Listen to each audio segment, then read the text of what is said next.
Plan number 3. In 2011, a community group called the Community Action Group lobbied City Council for the 3rd year in a row to issue a 0% property tax increase. This was following the footsteps of the City of London. The reason being is that Cornwall, and it's no surprise, has some of the highest property tax rates in the province. This unfortunately does not reflect the average household income in Cornwall, which is one of the lowest. So again, this group has been lobbying council many times over, and council has simply failed to respond to the needs. So my third promise as councillor is to issue a freeze on property and water tax rates at the current level. It's important to understand the indirect effects that property taxes have on any municipality. For example, as a realtor, and I've seen numerous examples of this, where clients of mine have bought outside of the city, particularly in neighboring municipalities, South Stormont and South Glengarry, simply to avoid the higher taxes here in Cornwall.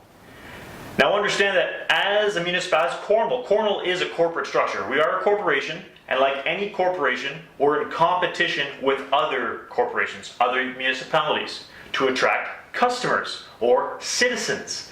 When we lose somebody to a neighboring municipality, we lose revenue. We lose that entire tax base for life.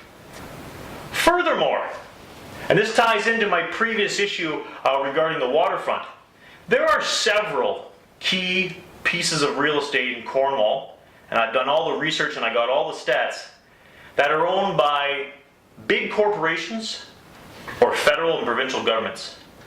Interestingly enough, the assessment value on all these properties as a whole is enormous, but the taxes they pay in most cases are zero.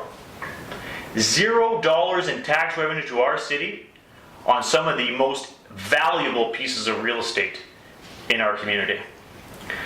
So this directly causes the property tax rates of any normal property owner to be much higher, and indirectly tenants' rents are much higher because the cost to the landlord are much higher.